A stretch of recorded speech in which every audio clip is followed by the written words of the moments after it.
les marchés financiers avec IG Markets, CFD Trading.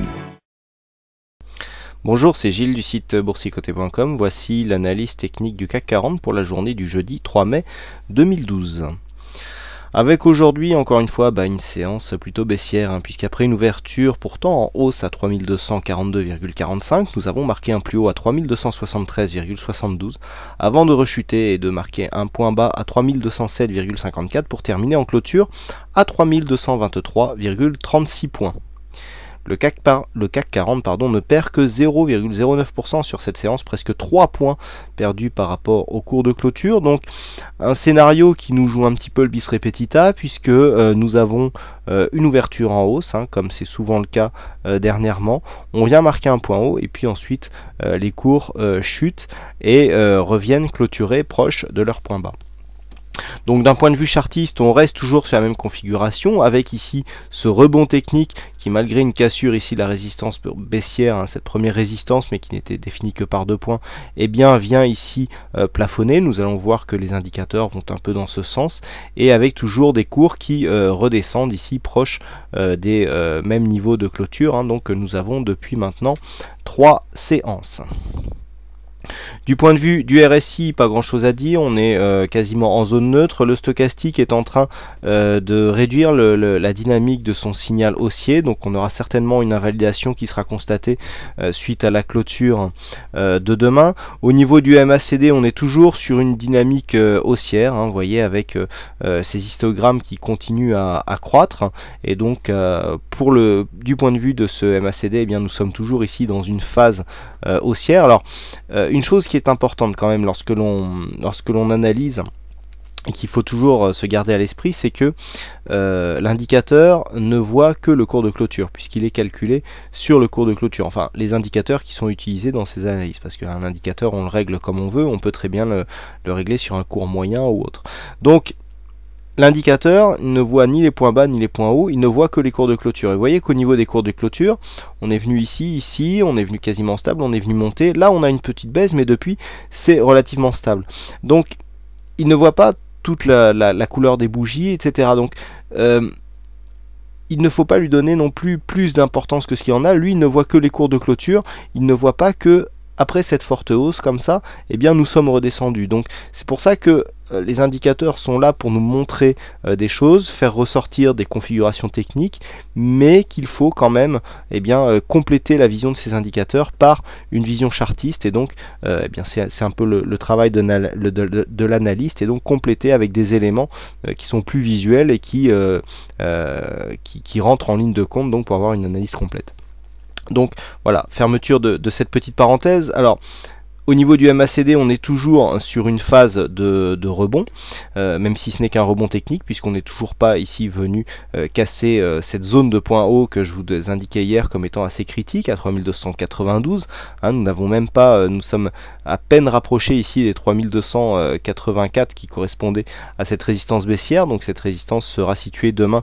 Alors ça sera assez intéressant de surveiller, donc aux alentours des 3277, qui correspond à une zone de point haut que nous avons ici, et donc il sera intéressant de voir si on se rapproche cette fois-ci de cette résistance, puisque le test dans ce cas-là pourrait être assez intéressant et nous donner certaines réponses aux questions que nous posons actuellement.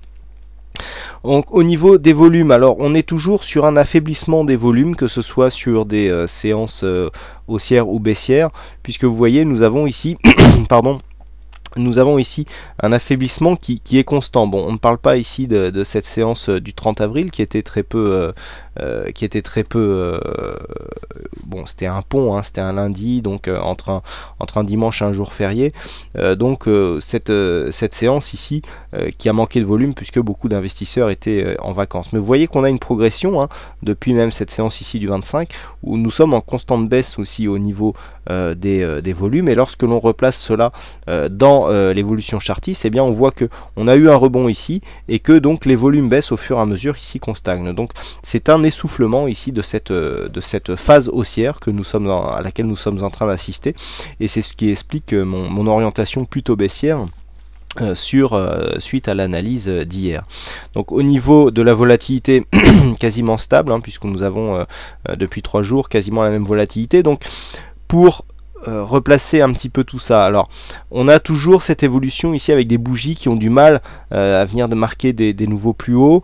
Hier je vous indiquais qu'on était légèrement sur des extrêmes plus bas que les précédents. Là aujourd'hui on est sur des plus bas comparables avec des plus hauts qui sont légèrement montés. Donc on est clairement ici dans une phase d'hésitation suite à un rebond technique. Mais le problème c'est que cette phase d'hésitation intervient alors que nous n'avons pas encore cassé cette zone de plus haut qui pourrait nous replacer ici suite à une cassure donc de ces plus hauts et de cette résistance baissière dans l'espoir d'un retournement de tendance. Là pour l'instant on est sur un rebond technique suite à un nouveau plus bas qui ne vient pas invalider la continuité baissière par l'inscription d'un plus haut que le dernier plus haut significatif. Donc pour l'instant, on est dans un rebond purement technique. Vous voyez comment les plus hauts viennent ici se heurter, faire des contacts avec cette moyenne mobile 20 exponentielle dont beaucoup savent comment je l'utilise. On est toujours dans une orientation où on voit que la dynamique pourrait facilement repartir à la baisse. Donc personnellement, c'est toujours ce biais que je préconise, à savoir une continuité de la baisse, donc qui se fera et qui sera confirmée suite à un franchissement ici des 3208 points. Alors si je vous parle des 3208 points, c'est pas innocent, c'est que c'est tout simplement la zone sur laquelle nous sommes si on prend la cotation future qu'on ramène au cash au moment où je fais cette analyse. Donc et bien si cette zone était cassée à l'ouverture demain, et bien on aurait clairement un signal de retournement donc de cette tendance court terme qui irait dans un premier temps rallier l'objectif ici des 3174 points comme je vous l'indiquais hier, qui en cas de cassure, vous voyez que on a très peu de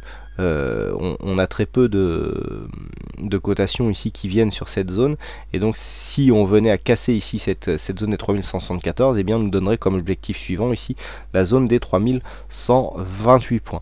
Donc voilà ce que l'on peut dire du point de vue de cette analyse technique. Donc je reste baissier sur le court terme, à part si nous venons casser cette résistance baissière, donc qui sera située demain à 3277, qui correspond à peu près, peu ou prou, je sais que certains l'aiment quand je dis ça, à 3283. Donc cette zone ici 3277,83 correspondra à une zone d'invalidation du mouvement baissier, et donc on pourrait commencer dans ce cas-là espérer une continuité du mouvement haussier qui a été initié par ce premier mouvement, par une continuité donc qui serait relayée certainement par un news flow un peu plus favorable que ce que nous avons en ce moment, et donc qui pourrait redonner de l'élan ici à ce mouvement haussier. Mais voilà, tant qu'on ne dépasse pas ici la zone des 77,83, eh bien on reste dans une phase de retournement qui réorienterait donc les cours dans le sens de la tendance de fond, à savoir à la baisse. Voilà ce que l'on peut dire donc sur cette analyse technique. Donc aujourd'hui c'est Jody qui a gagné au jeu du fixing, bravo à toi Jody. Et puis quant à moi, il ne me reste plus qu'à vous souhaiter donc à toutes et à tous une bonne soirée, bonne chance dans vos trades, et je vous donne rendez-vous dès demain pour de prochaines analyses techniques en vidéo. Bonsoir à tous. Les marchés financiers avec IG Markets, CFD Trading.